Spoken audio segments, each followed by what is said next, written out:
जय श्री कृष्ण। विश्व गीता प्रतिष्ठानम उज्जैनी द्वारा आयोजिते अस्मिन् गीता संस्कृत शिक्षा वर्गे भवतां सर्वेषां हार्दिकम् अभिनंदनम्। गीता संस्कृत शिक्षा वर्ग के अंतर्गत हम आज 12वें अध्याय के श्लोक क्रमांक 12 से लेकर आगे का अध्ययन करेंगे। इसमें पदच्छेद अन्वय के साथ में थोड़ा विषय की गंभीरता भी है, तो हम थोड़ा विषय की गंभीरता एक एक शब्द का विशेष अर्थ समझने का प्रयत्न करेंगे कि उसकी गहराई क्या है। क्योंकि पढ़ना केवल यह तो ऊपरी प्रक्रिया है, पढ़ लिया, पढ़ते सब हैं, पाठ सब लोग करते हैं, रामचरितमानस, सुंदरकांड या अन्य ग्रंथों का लोग कई प्रकार से पठन पाठन गायन वाचन इत्यादि करते हैं। ज़्यादातर पाठ की प्रक्रिया ही चलती है, किंतु अब इस भक्ति योग से हम धीरे धीरे उस क्रम की ओर जाएंगे जहाँ से हमें विषय की गंभीरता भी मिलती है। तो प्रत्येक शब्द, प्रत्येक विषय के हम उसमें शब्द की गहराई को जानने का प्रयत्न करेंगे। तो आइए श्रीमद् भगवद गीता के इस 12वें अध्याय, जिसको भक्ति योग के नाम से कहा जाता है, हम उस भक्ति योग के श्लोकों का गायन, पठन, चिंतन, मनन ये सब आरंभ करें। ऐसा हम लोग आरंभ करते हैं अभी।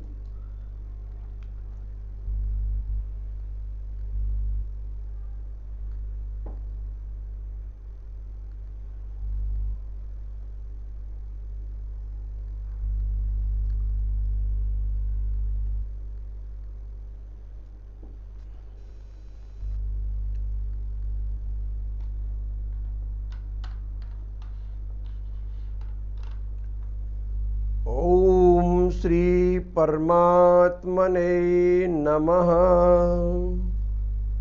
श्रीमद् भगवद गीता 12वाध्यायः।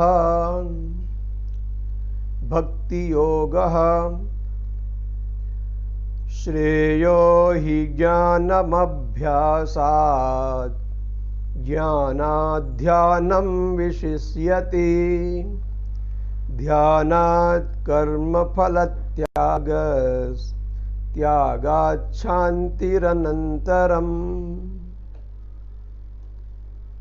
भक्ति योग के 12वें श्लोक में श्रेयो ही ज्ञानम, श्रेयो अर्थात श्रेयः ऋतु होकर ऊ हो गया है, फिर उसके बाद में ऊ के स्थान पर ओ आ गया है। श्रेयो का श्रेयः ही ज्ञानम अभ्यासात। ज्ञानम में से अभ्यासात का पद विच्छेद किया तो ज्ञानम अलग, अभ्यासात, और ये संधि के तहत ये ता के स्थान पर जा बन गया है। अभ्यासात ज्ञानात ध्यानम, ये ज्ञानात पंचमी, जिससे अधिक होता है, जिसकी अपेक्षा या जिससे आगे की बात की जाती है, उसमें पंचमी विभक्ति आती है। ज्ञानात ध्यानम विशिष्यते। ध्यानात कर्म फल त्यागः, ध्यान से कर्म फल त्यागः। त्यागात शांति ही अनंतरम। ये अलग अलग पद किए हमने, इनका एक बार में पद परिचय। श्रेयः, ये श्रेयस शब्द है, सकारांत, प्रथमा विभक्ति ही, एक वचनम। श्रेयः श्रेयसी श्रेयांसी। ज्ञानम श्रेय है ही ज्ञान। अभ्यासात पंचमी विभक्ति है, अभ्यासात में ये ज्ञानात, ध्यानात, त्यागात, ये पंचमी विभक्ति का बहुत सुंदर उदाहरण है। कि अभ्यासात अभ्यास से, ज्ञानात ज्ञान से, ध्यानम ध्यान, विशिष्यते माने विशेष है या अधिक है, बढ़कर है, ध्यानात ध्यान से, कर्म फल त्याग, कर्मणाम फलस्य त्याग, कर्मों के फल का त्याग, त्यागात त्याग से, शांति ही अनंतरम। अन्वय में देखें कि अभ्यासात ज्ञानम श्रेय। अब ये तुलनात्मक चीजें हैं कि पहले कहा कई बार कि अभ्यास करिए, इसके पहले के जो श्लोकों में बोला था कि अभ्यास करिए, अभ्यास से प्यसमर्थोसी मत कर्म परमो भव, मदर्थमपि कर्माणि कुर्बन सिद्धिम अवाप्स्यसि। यह 10वें श्लोक में ये वाली बात कही थी कि अभ्यास में भी यदि आप असमर्थ हैं, त्वम अभ्यासे अपि असमर्था असि तर्हि मत कर्म परमा भव, तो मेरे लिए कर्म करने वाले हो जाओ, क्योंकि मेरे लिए कर्म करने वाला व्यक्ति कभी भी भ्रष्ट नहीं होता, वह सिद्धि को प्राप्त होता है। फिर और सरल रास्ता बताया, अथ एतत् अपि अशक्तोसि, यदि यह भी करने में अशक्त है तो फिर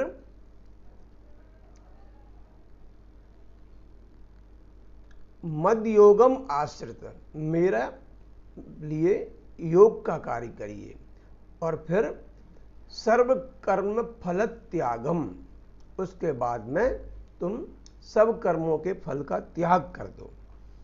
ये बात तीनों बताई थी। फिर इसके पश्चात ये आया कि अब भाई ये 3 काम है, 3 में कौन सा श्रेष्ठ है, क्या करें कैसे करें। तो बताया कि श्रेयो ही ज्ञानम अभ्यासात, अभ्यासात ज्ञानम श्रेयः, अभ्यास से ज्ञान श्रेय है, ज्ञानात ध्यानम विशिष्यते, और ज्ञान से ध्यान विशेष रूप से श्रेष्ठ है, और ध्यानात कर्म फल त्याग, और ध्यान से भी कर्मों के फल का त्याग श्रेष्ठ है, क्योंकि त्यागात अनंतरम एव शांति ही प्राप्यते, त्याग के पश्चात ही शांति प्राप्त होती है, वैसे नहीं होती। इसको थोड़ा हम गहराई से समझेंगे। हम प्रत्येक पद को गहराई से जानने का प्रयत्न करेंगे अब कि ये अभ्यास क्या है। तो अभ्यास अर्थात सकाम भाव से प्राणायाम करते हैं लोग। प्राणायाम योगासन इसलिए करते हैं कि हम स्वस्थ हो जाएं। मनोनिग्रह के लिए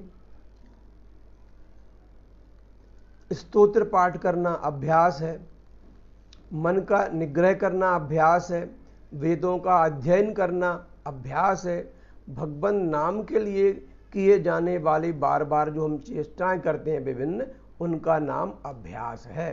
तो श्रेयो ही ज्ञानम, अभ्यास, ये अभ्यास है। पर इस अभ्यास से, अभ्यास में क्या होता है कि व्यक्ति की सकाम भावना भी रहती है कि यह करेंगे तो यह फल मिल जाएगा। और फिर अभ्यास से अधिक ज्ञान को श्रेष्ठ क्यों बताया? क्योंकि ज्ञान शब्द परमात्मा के स्वरूप तथा भगवान के गुण, प्रभाव और लीला आदि को समझाता है, और सांसारिक भोगों की जो अनित्यता है उससे आध्यात्मिक बातों को समझाता है। परंतु जिसके साथ ना तो अभ्यास है और ना ध्यान है और ना कर्म फल की इच्छा का त्याग है, वह कुछ नहीं कर पाता। ये सब चीजें मिली जुली हुई हैं, वास्तव में देखने में यहां पर अलग लग रही हैं, किंतु यह सब एक ही है कि अभ्यास, ज्ञान का अभ्यास, ज्ञान के साथ में अभ्यास भी हो, ध्यान भी हो और कर्म फल के त्याग भी हो। इसलिए ये सब क्रमशः एक एक करके आ जाएंगे। अब यहाँ ध्यान क्या होता है? तो ध्यान अर्थात अपने उपास्य देव को मानकर सकाम भाव से केवल मन बुद्धि को भगवान के साकार या निराकार किसी भी स्वरूप में स्थिर कर देने का वाचक है। इसलिए ध्यान में ज्ञान से, अभ्यास से श्रेष्ठ ज्ञान है और ज्ञान से श्रेष्ठ ध्यान है। और ध्यानात् कर्म फल त्याग, ध्यान से कर्मों के फल का त्याग ठीक है, और त्याग से शांति मिलती है। ये बहुत महत्वपूर्ण है। जब तक हमारी उसमें आसक्ति रहेगी तब तक कभी भी शांति नहीं मिल सकती। या तो हर्ष के कारण अति उत्साह मन में रहेगा, या फिर शोक के कारण निराशा रहेगी। तो कैसे मिलती है ये? क्योंकि किसी भी प्रकार से जब भोगों में ममता होती है और आसक्ति होती है और कामना होती है, तो इस प्रकार के मन वाले को परमेश्वर की प्राप्ति तत्काल नहीं हो पाती। किंतु ईश्वर में जिसकी आ गई है रुचि, उसको तुरंत हो जाती है। अब अभ्यास योग, ज्ञान योग, ध्यान योग, कर्म योग, ये सब हैं, या तो ही इसमें इनका विवेचन पूरी तरह से नहीं है, क्योंकि आध्यात्मिक उन्नति में क्रिया की अपेक्षा भाव का ही अधिक महत्व है। वर्ण और आश्रम के अनुसार यज्ञ, दान, युद्ध, वाणिज्य, सेवा आदि तथा शरीर निर्वाह की क्रिया, प्राणायाम, स्तोत्र पाठ, वेद पाठ, नाम जप आदि अभ्यास की क्रिया, सत्संग और शास्त्रों के द्वारा आध्यात्मिक बातों को जानने के लिए ज्ञान विषयक क्रिया, और मन को स्थिर करने के लिए ध्यान विषयक क्रिया हैं। ये उत्तरोत्तर हैं, जिसके साथ कर्म फल का त्याग रूप वैराग्य है। क्योंकि संसार में वैराग्य और भगवान में अनन्य प्रेम से ही भगवान की प्राप्ति होती है, अन्यथा नहीं। इसलिए कर्म फल का त्याग ही श्रेष्ठ है, फिर चाहे वह किसी भी शास्त्र सम्मत क्रिया के साथ क्यों ना रहे। शास्त्रों में स्थान स्थान पर यह बतलाया गया है कि आप ऐसा करिए इसका ये फल होगा, ऐसा करिए इसका ये फल होगा। तो वो तो फल होगा, फल होता ही है उसका। तो लेकिन हमारी फल में यदि आसक्ति है तो बार बार उस बच्चे की तरह इस कर्म के फल को हम क्रोधते हैं। जैसे छोटा बच्चा बीज लगाता है, थोड़ी देर बाद जाकर देखता है कि मेरा बीज अंकुरित हुआ कि नहीं हुआ, वह पेड़ बना कि नहीं बना, उसमें फल आए कि नहीं आए। जब तक वह उस फल की आकांक्षा से बारंबार उस बीज को कुरेदता रहेगा तो वह ना कभी पेड़ बन पाएगा ना फल बन पाएगा। हमें भी ठीक उसी प्रकार से कर्मों के फल की ओर ध्यान ना देकर केवल जो कर्म है उसके फल का त्याग करके कर्म करते रहेंगे तो किसी भी प्रकार के हर्ष और शोक का संग नहीं हो पाएगा। त्रयोदश श्लोक है 12वें अध्याय का। अद्वेष्टा सर्वभूतानां मैत्रः करुण एव च निर्ममो निरहंकारः समदुःख सुख क्षमी। अब त्यागी जो है वो कैसा हो, भगवान का भक्त कैसा हो, इसके बारे में ये इस श्लोक में और भी गहराई से समझाया गया है। अद्वेष्टा सर्वभूतानाम, अद्वेष्टा है द्विष धातु है द्विषति, ना द्विषति इति अद्वेष्टा। तो ये अक्त प्रत्यय है, जैसे कर्ता अद्वेष्टि, त्रिच प्रत्यय है, अक्त नहीं है, क्षम्यताम। अद्वेष्टा सर्वभूतानाम, अद्वेष करने वाला हो सर्वभूतानाम, सब भूतों में, सब प्राणियों में। और मैत्रः करुण एव च निर्ममः निरहंकारः समदुःख सुख क्षमी। पदच्छेद में कोई अलग से आवश्यकता नहीं है कहने की, अन्वय भी है, बहुत सरल है, इसलिए हम इन पदों के गहराई को समझने का प्रयत्न करेंगे कि अद्वेष्टा क्या होता है। यह सर्वभूता नाम अद्वेष्टा, जो सब भूतों में, सभी प्राणियों में अद्वेष्टा है। अद्वेष्टा के साथ में फिर ये मैत्रः और करुणः ये लगाया है, अद्वेष्टा हो और मैत्रः भी हो और करुण भी हो। तो इनका क्या संबंध है, ये क्यों है?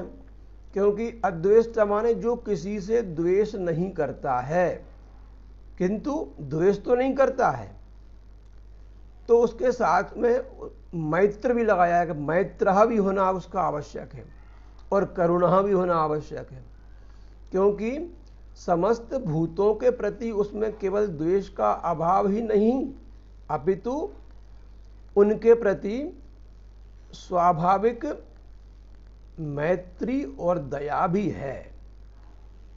यदि मित्रता का भाव हो, दया का भाव हो, तो ही वो अद्वेष्टा ठीक है। बहुत से लोग निरपेक्ष होते हैं कि जो किसी से द्वेष तो नहीं करते, लेकिन उनकी मित्रता भी किसी से नहीं होती, उनमें करुणा का भाव भी नहीं होता। तो अद्वेष्टा में मैत्र भी होना आवश्यक है उसको, और करुण भी होना आवश्यक है। क्योंकि भक्ति के साधक में आरंभ से ही मैत्री और दया के भाव विशेष रूप से रहते हैं, क्योंकि भगवान की दया और प्रेम से ही उसको ये सब मिलता है। तो उसका भी ये कर्तव्य है कि वह भी सभी प्राणियों में उन भावों के अनुसार स्थित रहे। अगला पद है निर्ममः। ये निर्ममः क्या?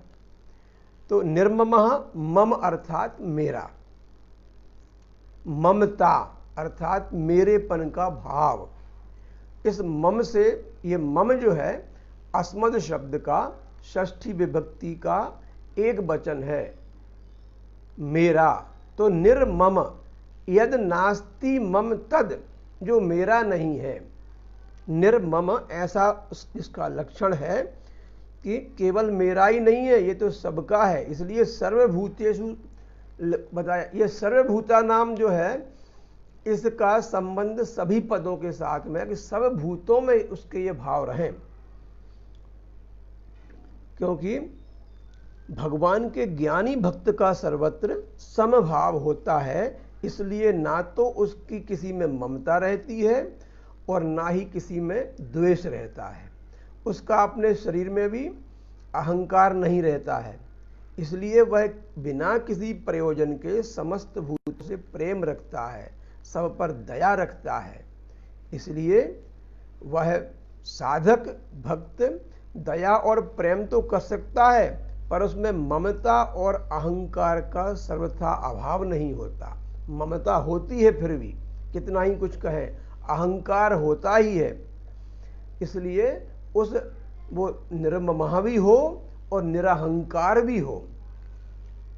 अग्रिम पद है सम दुख सुख क्षमी। ये सम दुख माने दुखेषु समः सुखेषु अपि समः, और क्षमी, यहां पर क्षमी आएगा।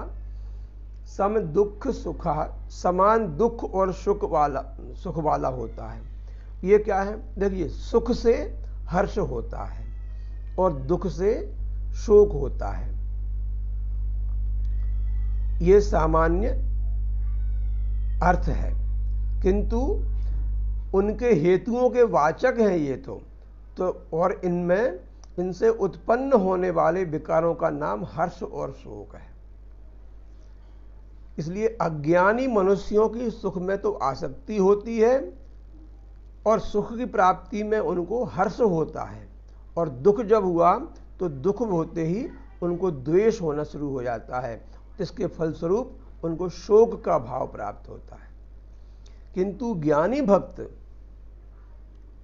सुख और दुख में समभाव हो जाने के कारण किसी भी अवस्था में अंतःकरण में हर्ष और शोक आदि विकार जनित अनुभव नहीं करता है। कठोपनिषद में कहा है हर्ष शोकौ जहाति, अर्थात ज्ञानी पुरुष जो है वह हर्ष और शोकों को नष्ट कर देता है, त्याग देता है, खत्म कर देता है। प्रारब्ध के भोग के अनुसार शरीर में रोग हो जाने पर उनको पीड़ा रूप दुख का तो बोध होता है। भाई ये शरीर है, इस शरीर में जो व्याधियां हैं वह तो होंगी, क्योंकि कहा है कि शरीरम व्याधि मंदिरम, उससे दुख भी होगा उसको, किंतु उस दुख से जो शोक होगा उस शोक को वह अनुभव ही नहीं करेगा। इसीलिए शरीर स्वस्थ रहने पर उसको जब सुख होता है पीड़ा के अभाव का, अब मेरे में पीड़ा नहीं है, अब मैं ऐसा सुखी हूं, तो राग द्वेष के अभाव होने के कारण वह ना सुख में हर्षित अधिक होता है, ना दुख में वह शोक में जाता है। किसी प्रकार से ये भाव उसमें होते हैं। इसलिए वह कहा है कि सम दुख सुख क्षमी, इसलिए समान दुख और सुख में है। और क्षमी एक पद और आया है, क्षमी अर्थात क्षमावान। जैसे सुखी होता है, दुखी होता है, वैसा ही एक क्षमी पद है, क्षमी। तो क्षमी अर्थात क्षमावान, क्षमा करने वाला। क्षमा करना अर्थात कोई अपना अपकार कर रहा है, बुरा कर रहा है, तो उस अपने बुरा करने वाले को भी दंड ना देने की इच्छा, ऐसा रहता है। और बिना किसी प्रकार की कृपा के, बिना किसी प्रकार का एहसान बताए हुए उसको भगवान का एक स्वरूप मानकर अपने हृदय में एक क्षमा का भाव होना, कोई दंड की भावना मन में ना लाना, यह क्षमी है। और योगी हमेशा पूर्ण काम होता है। तो अगला श्लोक है कि संतुष्टः सततं योगी यतात्मा दृढ़ निश्चयः मय्यर्पित मनो बुद्धिर यो मद्भक्तः स मे प्रियः। यहाँ बड़ी महत्वपूर्ण बात आई है, सा मे प्रियः, वह मेरा प्रिय है। ये उल्टा हो गया है। हम चाहते हैं भगवान हमको प्रिय हो जाएं, लेकिन भगवान ये कहता है कि वह मुझे प्रिय है। यहाँ जो लोग दूसरी बुद्धि वाले हैं वह लोग भगवान की जगह अपने ध्येय को, अपने साध्य को, अपने लक्ष्य को मान सकते हैं कि लक्ष्य उस व्यक्ति को प्रिय होता है जिसमें ये गुण होते हैं। इस अध्याय में बहुत ही महत्वपूर्ण गुणों का वर्णन है। संतुष्टः सततम योगी, योगिन शब्द का है ये वे,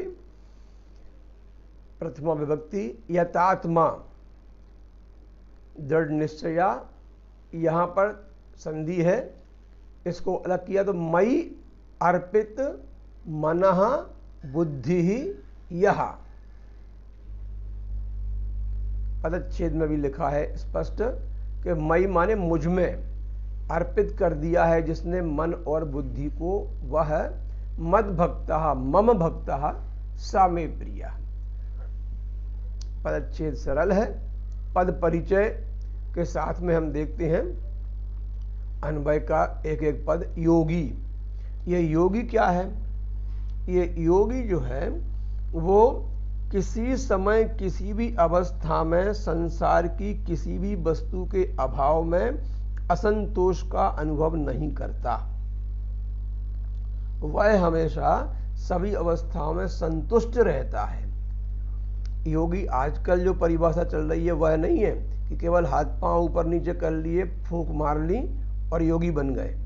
वह तो एक छोटा सा अंग है उसका, शरीर को और मन को शुद्ध रखने के लिए। किंतु ऐसे जो भाव बताए हैं इसमें, जिसमें असंतोष ना हो कभी भी, जो संतुष्ट रहे हमेशा, जिसमें कोई कामना ना हो, कामनाओं का अभाव जिसमें हो गया हो और ईश्वर से युक्त रहने की प्रबल आकांक्षा हो, उसमें वह यतात्मा हो, तो वह योगी है।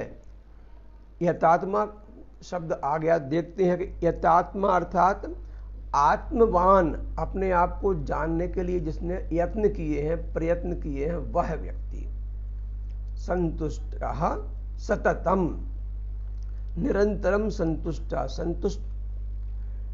संतुष्टि की भी एक स्थिति आती है। हम भी दिन में कई बार संतुष्ट होते हैं और कई बार असंतुष्ट होते हैं। यह अवस्था निरंतर चलती रहती है। जैसे शीत और ग्रीष्म चलता है, दुख और सुख चलता है, शांति अशांति चलती है, वैसे ही संतुष्टता, संतोष और असंतोष चलता रहता है।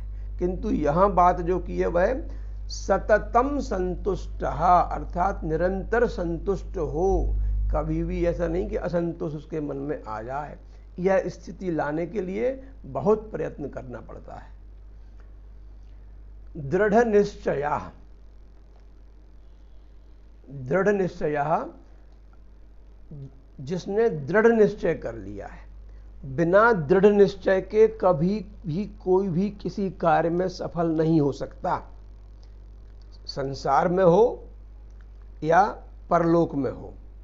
यदि उसको प्राप्त करने के लिए हमारे मन में संकल्प शक्ति है, दृढ़ इच्छा शक्ति है, दृढ़ निश्चय कर लिया है, तो ही उसका प्रत्यक्ष अनुभव कर सकते हैं। चाहे वो भगवत की प्राप्ति हो, चाहे अपने द्वारा किए जाने वाला कोई भी कार्य हो। जब तक लक्ष्य नहीं होगा सामने, तब तक किसी भी प्रकार की सफलता नहीं मिल सकती है।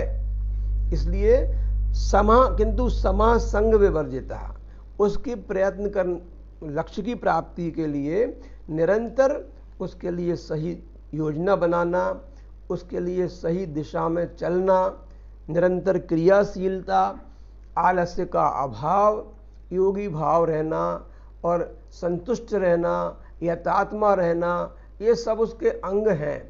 तो दृढ़ निश्चय रहना यह भी बहुत आवश्यक है। यह बुद्धि का गुण है। किसी भी प्रकार से वह अपने निश्चय से ना डिग सके, वह दृढ़ निश्चयी होता है। सहा मई अर्पित मनः बुद्धि, और वह व्यक्ति जिसने मुझ में मन और बुद्धि को अर्पण कर दिया है।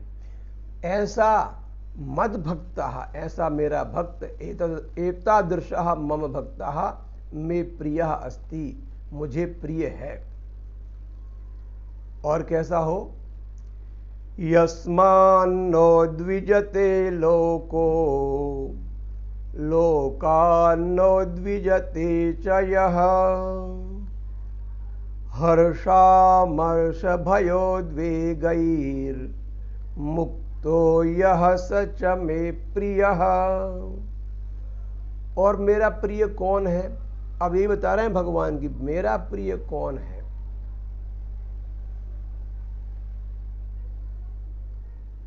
यस्मात् ना उद्विजते लोकः,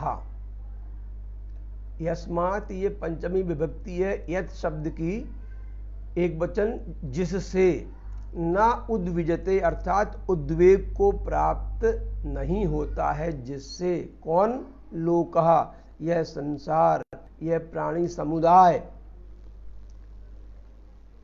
लोकान्नोद्विजते, लोकात ना उद्विजते, लोक से, संसार से, ना उद्विजते, उद्वेग को प्राप्त नहीं होता। चा यह, और जो।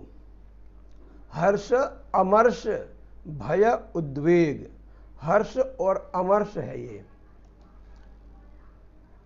हर्ष अमर्ष,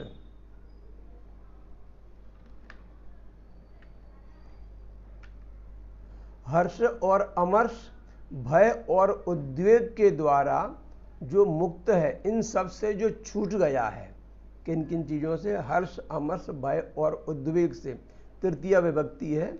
इनसे जो मुक्त हो गया है, सह मे प्रिय, वह मेरा प्रिय है। अब ये उद्वेग क्या है समझते हैं कि जो जिससे दूसरा व्यक्ति कोई उद्वेजित नहीं होता, उद्वेग को प्राप्त नहीं होता, और स्वयं किसी से उद्योग को प्राप्त नहीं होता, उद्वेग को, तो फिर ये उद्वेग रहित होना क्या है? उद्वेग माने क्षोभ। सभी जगह भगवत बुद्धि होने के कारण भक्त जानबूझकर कभी किसी को दुख, संताप, भय और क्षोभ नहीं पहुंचा सकता, बल्कि उसके द्वारा तो स्वाभाविक ही सबकी सेवा और परम हित ही होते हैं। इसलिए उसकी ओर से किसी को कभी उद्वेग होना ही नहीं चाहिए। यदि भूल से उद्वेग किसी के प्रति हो भी जाए तो उसके अपने अज्ञान जनित राग, द्वेष और ईर्ष्या आदि दोष के ही प्रधान कारण है, भगवत भक्त नहीं है। क्योंकि जो दया और प्रेम की मूर्ति है और दूसरों का हित करना ही जिसका स्वभाव है, वह तो परम दयालु है। ऐसा भगवत भक्त किसी को क्या दुख देगा, क्या उद्वेग पहुंचाएगा? वह उद्वेग तो किसी को दे ही नहीं सकता। लेकिन फिर भी दूसरे प्राणी जो हैं, कई अनजान में, कई जाने में, कई प्रमादवश उसको उद्वेग दे सकते हैं। परेशान अच्छे व्यक्ति को भी परेशान करने वाले वैसे तो कम होते हैं, किंतु फिर भी कुछ तो हो ही सकते हैं। तो वे लोग किसी भी प्रकार से जानबूझकर उसका अपराध भी करते हैं, ऐसी चेष्टाएं करते हैं जिससे उसको दुख हो। उसको शारीरिक पीड़ा दे सकते हैं, मानसिक पीड़ा भी दे सकते हैं। तो पर इच्छा से प्राप्त हुए ऐसे जो भाव हैं, जो उद्वेग के भाव हैं, द्वेष के भाव हैं, उनसे भी भगवान का भक्त विचलित नहीं होता। हम किसी को कष्ट ना दें ये तो ठीक है, लेकिन दूसरों के द्वारा दिए जाने वाले कष्ट, जाने अनजाने में भी क्यों ना हो, उनसे भी हम कष्ट को प्राप्त ना हो, अपने मन में उद्वेग की भावना ना हो। यह ऐसा व्यक्ति जो होता है वह होता है अनुद्वेग, जो उद्वेग को नहीं देता है ना लेता है। तो अगला है हर्ष और अमर्ष और भय, इनके उद्वेग से मुक्त। तो हर्ष और उद्वेग से मुक्त कह देने से निर्विकारता तो सिद्ध हो जाती है, पर समस्त विकारों का अत्यंत अभाव स्पष्ट नहीं होता। इसलिए भक्त में संपूर्ण विकारों का अत्यंत अभाव होना आवश्यक है, क्योंकि अमर्ष और भय का अभाव जब तक नहीं होगा तब तक वह भगवत भक्त पूर्णतः नहीं बन सकता। मनुष्य और अपने अभिलषित मान, बड़ाई और धन आदि वस्तुओं की प्राप्ति होने पर जिस तरह हर्षित होता है, उसी तरह दूसरे व्यक्ति को जब वह प्राप्त होता है तब भी उसे हर्षित होना चाहिए। प्रायः होता यह है कि हम तो सुखी हैं, लेकिन सामने वाला यदि सुखी हो गया है, यदि हमसे आगे निकल गया है, हमारी बराबरी का होकर हमसे आगे निकल गया, तो उस समय फिर मन में अमर्ष होने लगता है। दूसरे को आगे बढ़ते हुए देखकर एक जलन होती है, एक ईर्ष्या होती है, उसे अमर्ष कहते हैं। दूसरों की प्रगति को देखकर हमारे मन में होने वाला जो एक दुख का भाव है, उसको अमर्ष कहा जाता है। और ऐसे ही भय होते हैं कई प्रकार के। भय, भाई सीधी बात है, भय माने प्रिय के वियोग का भय और अप्रिय के संयोग का भय, ये दोनों ही होते हैं। तो इनसे अलग होना, इनसे इनके जो वेग हैं, हर्ष भी होगा, अमर्ष भी हो सकता है, भय भी होता ही है, किंतु इनसे होने वाले जो उद्वेग हैं मन में, उनसे रहित, उनसे अलग रहना, यह भक्त का लक्षण है। ऐसा जो व्यक्ति है, इनसे मुक्त है, वह मुझे प्रिय है। यस्मात् लोकः न उद्विजते, जिससे लोक उद्वेग को प्राप्त नहीं होता, और यह लोकात् न उद्विजते, और जो स्वयं भी किसी से उद्वेग को प्राप्त नहीं होता, यह हर्ष अमर्ष भय उद्वेगी है। जो हर्ष अमर्ष के भयों से, के उद्वेग से मुक्तः अस्ति, सह भक्तः मम प्रियः अस्ति, वह मेरा प्रिय है। अग्रिम है 12वां अध्याय उसका 16वां श्लोक है ये। अनपेक्षः शुचिर्दक्ष उदासीनो गतव्यथः सर्वारंभ परित्यागी यो मद्भक्तः स मे प्रियः। अर्थात पदच्छेद में देखा, बहुत सरल है। अनपेक्षः शुचिर दक्षः, इस पद को अलग अलग कर दिया तो शुचि ही दक्षः। उदासीनों का उदासीनः गतव्यथः, यस्य व्यथा गतः गता सह गतव्यथा, जिसकी व्यथाएं चली गई हैं वह गतव्यथ हो जाता है। सर्व आरंभ परित्यागी, सर्वेषाम कार्याणाम आरंभस्य परित्यागी, त्याग करने वाला। यह मद्भक्तः मम भक्तः स मे प्रियः। अन्वय के साथ में इसके विस्तार से हम देखेंगे कि यह अनपेक्षा अस्ति। अनपेक्षा माने एक होता है ईक्ष धातु इसमें है, ईक्ष माने देखना, तो ईक्ष का बना फिर अपेक्षा माने हमने तो देखा उसको, लेकिन उसने हमारी तरफ किस प्रकार से देखा, क्या प्रतिक्रिया दी, उसको चाहने की जो अवस्था है वह अपेक्षा है। और उस अपेक्षा को जो नहीं चाहने वाला है कि हमने तो अच्छा किया है, सामने वाले ने कुछ भी अच्छा किया या नहीं किया, हमारी क्रिया की उसने क्या प्रतिक्रिया दी, उस प्रतिक्रिया को देखने की या अनुभव करने की या मन में लाने की जो भावना है वह है अपेक्षा। किंतु उसका भी अभाव जो है हमें कोई मतलब नहीं, उसने क्या कहा उसके बदले में। हमने तो अपने शास्त्र के अनुसार, अपने ज्ञान के अनुसार, अपने वर्ण आश्रम धर्म के अनुसार, देश काल परिस्थिति के अनुसार हमने जो किया वह उचित किया है, और उसके बदले में उसने हमारे प्रतिक्रिया क्या की है, उस प्रतिक्रिया की अपेक्षा ना करना ही अनपेक्ष है, किसी आकांक्षा के बिना। ये अनपेक्ष का अर्थ होगा। दूसरा है शुचि ही। ये शुचि क्या है कि शुचि अर्थात शुचिता, शुद्धता। बड़ा महत्वपूर्ण अर्थ है इसका कि शुचिता अर्थात शरीर की भीतर से और बाहर से शुद्धि तो हो गई, किंतु मन की भी शुद्धि इसमें शामिल है। मन की, और विशेषतः इस युग में अर्थ की शुद्धि। अर्थ माने धन, पैसा। पैसा, रुपया, संपत्ति, प्रॉपर्टी, ये ऐसी चीज है कि इनको देखकर सभी लोग मोहित हुए हैं प्रायः, और अपने मन में थोड़ा सा भी कुछ आए।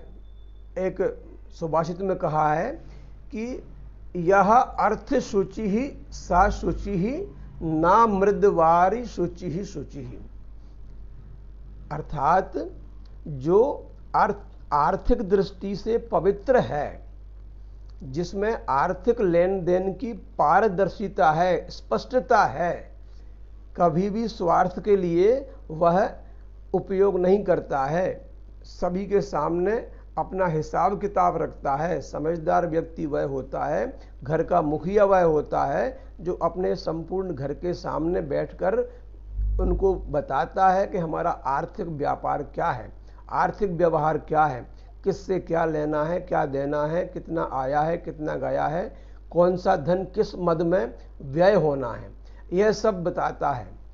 ऐसे ही चाहे वो हमारे कार्य क्षेत्र की बात हो, या संगठनात्मक क्षेत्र की बात हो, या सामाजिक क्षेत्र की बात हो, राजनीतिक क्षेत्र की बात भी क्यों ना हो, इन सभी स्थानों पर जो अर्थ की शुचिता होती है, एक एक पैसे का शुद्ध हिसाब किताब और सही स्थान पर लगना उसका, और पूरा सबके सामने बिल्कुल निर्मल होकर उसको प्रकट कर देना, ना छिपाना उसको, ये अर्थ शुचिता है।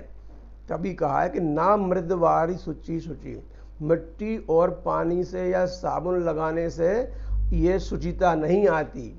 वर्तमान युग में जो आर्थिक रूप से शुचि है, पवित्र है, जिसका एक पैसे में भी किसी भी, चाहे वो पराया पैसा हो, दान का पैसा हो या खुद का कमाया हुआ पैसा हो, उसमें यदि संलिप्तता है, उसमें यदि नीयत खराब है तो वह शुचिता नहीं है। इसलिए उस शुचिता का होना परम आवश्यक है। अगला है दक्षः। दक्षः अर्थात किसी भी कार्य में निपुण, निपुण होना, दक्ष होना, जिसको आजकल चतुराई भी बोलते हैं, लेकिन चतुरता का अर्थ आजकल धूर्तता में लिया जाता है कि वो बड़ा सयाना है, बड़ा चतुर है। तो सयाना में और धूर्तता में और चतुराई में, भाई चतुराई तो वह है कि आजकल संसार में आपको भ्रमित करने के लिए दुनिया भर की चीज़ें हैं, किंतु उनमें आपके मन का भटकाव नहीं हो रहा। आपको अपना लक्ष्य दिख रहा है कि परमेश्वर की प्राप्ति है, मेरा रास्ता शास्त्र सम्मत हो, मेरा रास्ता बिल्कुल इस प्रकार से निष्कंटक हो जो शास्त्र में बताया है, जो गीता में मार्गदर्शन किया गया है, उस रास्ते पर मैं चल रहा हूं, तो मैं चतुर हूं, मैं दक्ष हूं। यदि मैं दूसरों को बेवकूफ़ बना रहा हूं, उनसे मन की बात छिपा रहा हूं, मैं कपट कर रहा हूं, मैं छल कर रहा हूं, तो वो चतुराई नहीं है, वो तो बहुत बड़ी मूर्खता है। हम जानबूझकर अपने आप को गड्ढे में पटक रहे हैं। इसलिए चतुराई में भेद समझना चाहिए। वह तो एक धूर्तता को हमने जो चतुराई मान रखा है, उस पर हमें ध्यान देने की आवश्यकता है कि दक्षता और चतुराई और धूर्तता में क्या अंतर है। जब हम विचार करेंगे तो अवश्य ही समझ जाएंगे कि हमारे मन में भी बार बार धूर्तता आती है, बार बार चतुराई आती है और दक्षता का भी प्रयत्न होता है। तो दक्ष रहना है उस व्यक्ति को जो भगवान का प्रिय होना चाहता है, तो दक्ष होता है वह व्यक्ति। और उदासीनः, उदासीन अर्थात पक्षपात से रहित होना। तीन प्रकार के लोग बताए थे, एक तो उदासीन और एक निरपेक्ष। निरपेक्ष में और उदासीन में अंतर है। निरपेक्ष माने जो अपेक्षा नहीं करता। एक होता है कि पक्षपात के कारण व्यक्ति जब कहीं पंच या न्यायकर्ता की हैसियत से जाता है तो झगड़े का फैसला करते समय ये देखता है कि इसमें कौन मेरा है कौन पराया है, तो वह ऐसे रास्ते निकालता है जिससे कि अपने व्यक्ति का भला हो जाए और जो दूसरा व्यक्ति है उसका उल्टा हो जाए, उसका बुरा हो जाए। ऐसे ही जो लाभ हानि पहुंचाने की चेष्टा है वह अपने व्यक्तियों को लाभ हो जाए, दूसरों को भले ही नुकसान हो जाए उसमें, तो ये पक्षपात है। इस पक्षपात से रहित होना चाहिए व्यक्ति को। जो तो वह उदासीन होता है कि नहीं, मुझे तो न्याय करना है, चाहे यह किसी के पास भी जाए। जैसे अंधा बांटे रेवड़ी, चीन चीन के दे, ये वाला भाव नहीं आना चाहिए। हमें कहीं किसी भी प्रकार से लिप्तता नहीं होना चाहिए। अगला है गतव्यथा। गतव्यथा अर्थात जिसकी सभी व्यथाएं चली गई हैं, जिसके चिंता दुख और शोक किसी भी प्रकार से मन में भी नहीं है। शरीर में तो हो सकते हैं, क्योंकि शरीर का धर्म है शरीरम व्याधि मंदिरम, शरीर में रोग होते ही हैं, किंतु मानसिक रोगों का जाना, मानसिक व्यथाओं का चले जाना ही गतव्यथा होता है। सह सर्वारंभ परित्यागी सर्वेशाम आरंभानाम परित्यागी। कथम हो सकता है भाई, यहां तो कहा कि मुझे काम करना है, मुझे जब तक मैं कोई आरंभ नहीं करूंगा काम कैसे होगा। लेकिन नहीं, जब तक उस व्यक्ति के मन में यह बात है कि यह सब संसार भगवान की लीला है और ये सब माया है, इसमें जो कुछ ईश्वर की इच्छा है वह हो रहा है, मैं तो केवल निमित्त मात्र हूं। तो जब तक ये भाव रहता है कि मैंने ये काम किया है, मैं शुरू करूंगा, मैं हूं, मैं, ये भाव रहेगा, तब तक उसका सही कभी भी कार्य का लक्ष्य अथवा रास्ता नहीं हो सकता है। अपने आप को एक अलग करके ये माने कि मैं किसी भी आरंभ का करने वाला नहीं हूं, वो तो आरंभ करने वाला तो परमात्मा है, मैं तो निमित्त हूं, यह सोचकर परित्यागी सब प्रकार से छोड़ दे उस चीज को, सभी कार्यों को उनको छोड़ दे, माने मन से छोड़ दे, शरीर से करना है उसको, हाँ मुझे करना है, मैंने किया है। जैसे दूसरा व्यक्ति होता है, अज्ञानी व्यक्ति भी अपने कार्यों को करता है, उनमें जो आवश्यक कार्य हैं, कर्तव्य कर्म हैं, उनमें प्रमाद नहीं करता है। वैसे ही दूसरों को दिखाने के लिए उतनी ही परिश्रम से, उतनी ही मेहनत से, उतने ही तल्लीनता से वो कार्य करना है, किंतु अंदर से उसके मन में ये होना चाहिए कि मेरे को इससे कोई लेना देना नहीं, ना मैं आरंभ करने वाला हूं, ना मैं अंत करने वाला हूं, ना मैं आदि हूं, ना मध्य हूं, ना अंत हूं, वह सब परमात्मा है, वही सब कुछ करवा रहा है। तादृशः यः भक्तः भवति सः मद भक्तः मे प्रियः भवति, ऐसा मेरा भक्त मुझे प्रिय है।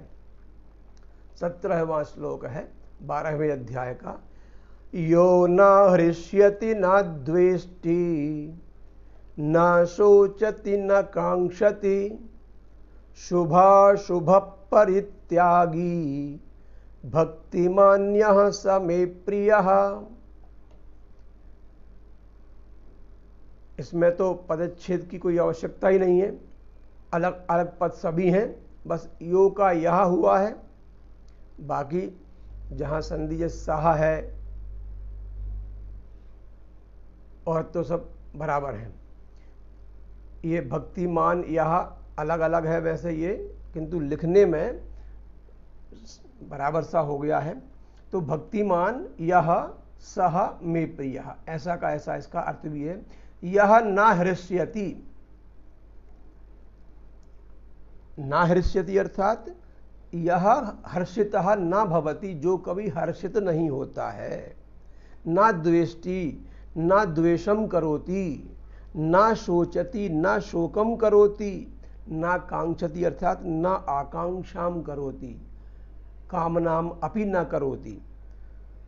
यह शुभ अशुभ परित्यागी अस्ति, यह शुभानां कार्याणाम अशुभानां च कार्याणाम परित्यागी अस्ति, सह भक्तिमान मे प्रिय अस्ति, वह भक्तिमान मेरा प्रिय है। तो एक बार इसके और शब्दों की गहराई को हम थोड़ा देख लें कि यह हृष्यति और द्वेष्टि क्या है। ये तो जो इष्ट वस्तु होती है, जिसको हम चाहते हैं, उसकी प्राप्ति में, माने इष्ट की प्राप्ति में हर्ष और अनिष्ट की प्राप्ति में शोक होता है। जो हम चाहते हैं वह इष्ट, माने जो हम चाहते हैं वह मिल जाए तो हर्ष हो गया, और जो नहीं चाहते वह मिल जाए तो दुख हो गया। ऐसे ही वस्तुओं के संयोग वियोग से जो मन में विकार होता है वह हर्ष का विकार होता है।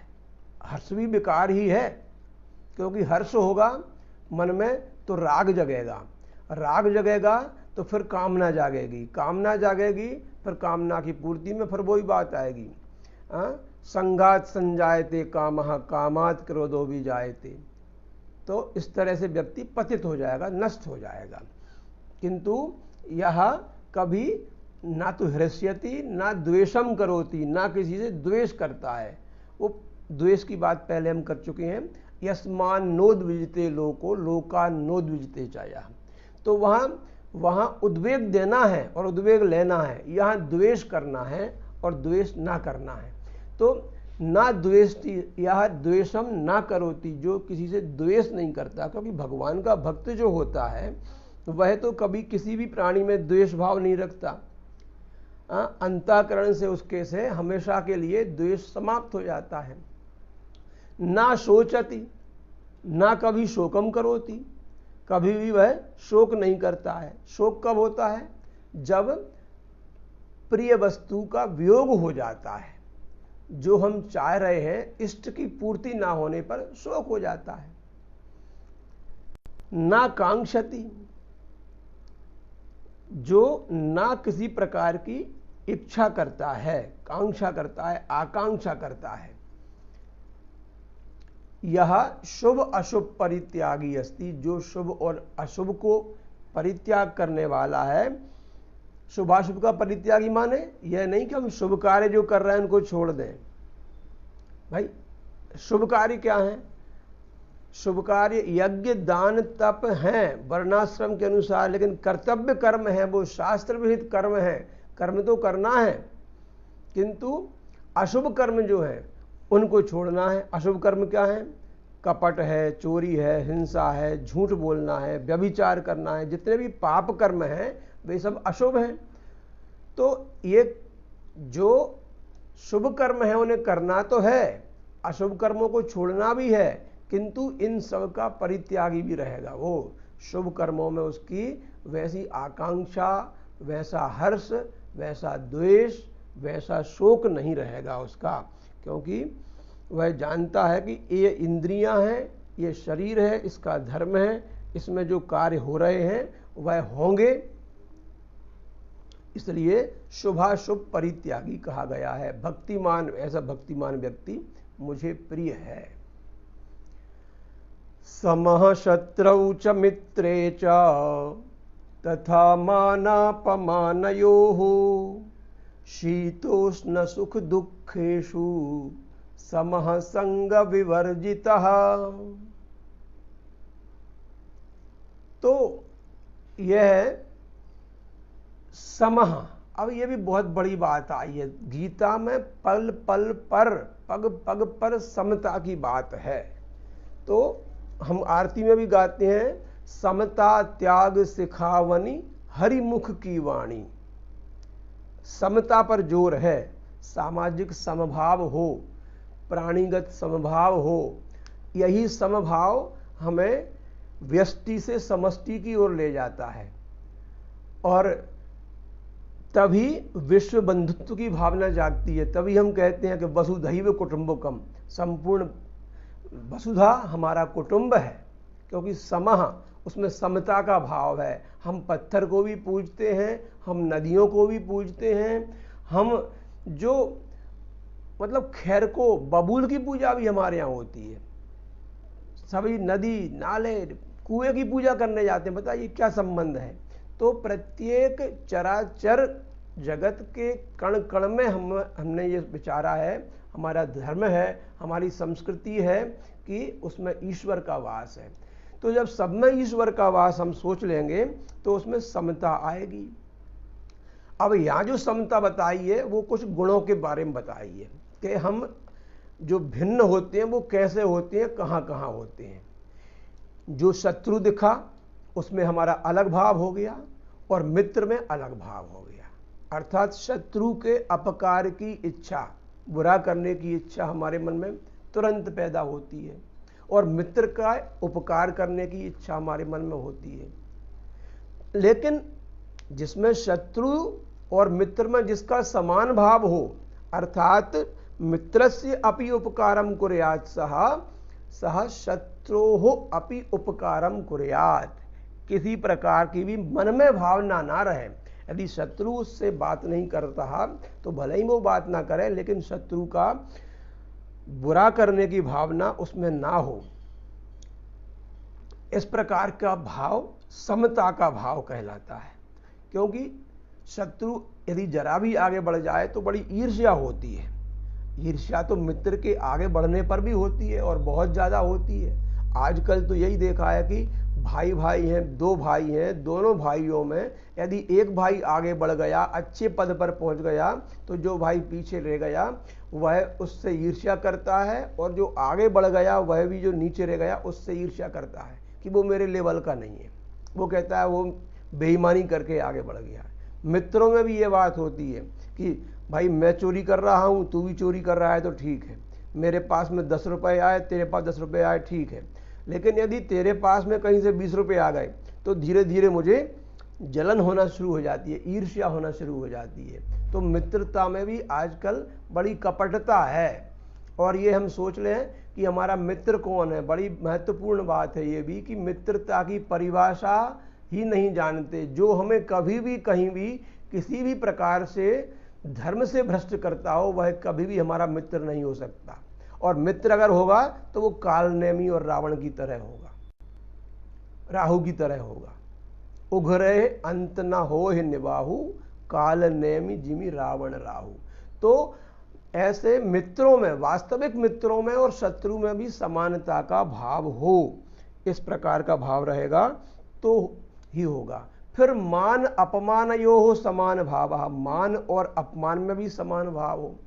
भाई हम आजकल बड़ी परिपाटी चली है कि मंच, माला और माइक और एक मुखौटा, मुखौटा अर्थात फोटो, चित्र प्रदर्शन, इन सब चीजों से परे हो।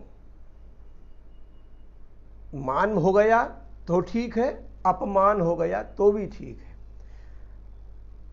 इस प्रकार के व्यक्ति भी बहुत हैं जो इन भावों से परे हैं। कई बार मैंने देखा है गीता स्वाध्याय मंडलों में बहुत से ऐसे महात्मा हैं जो बहुत ही सहज भाव से आते हैं और उनमें मान का और अपमान का बिल्कुल भी भाव नहीं होता। तो जो अन्य व्यक्ति हैं वह भी उनसे सीखें कि मान अपमान से परे होना सीखें। यदि यह नहीं सीख पाए गीता स्वाध्याय करते हुए तो गीता स्वाध्याय का उतना हम रस समझ नहीं पाए, आग्रह है। तो मान से उसमें हमारी आसक्ति बढ़ती है, मान को स्वीकार करना या अनावश्यक मान को देना लोगों को। ऐसे ही अपमान भी, भाई एक का मान किया दूसरे का अपमान उससे हो जाता है। फिर भाई इसने इनको माला पहना दी, इनको मंच पर बिठा दिया, हमको नीचे बिठा दिया। तो समता का भाव, इसलिए कहा है कि समता, सब में समान भाव होना। यह अलग बात है, कोई सम्मानीय व्यक्ति है उसको आदर देना, वो हृदय से आदर देना होता है, वह केवल दिखावे के लिए नहीं होता। आजकल का मान तो केवल दिखावे के लिए होता है। उससे गीता स्वाध्याय को, भगवान के भक्त को परहेज करना चाहिए। तो शीत उष्ण सुख दुखेशु, जो शीतता माने सर्दी, गर्मी और सुख दुख में जो समान है वह संग से विवर्जित है।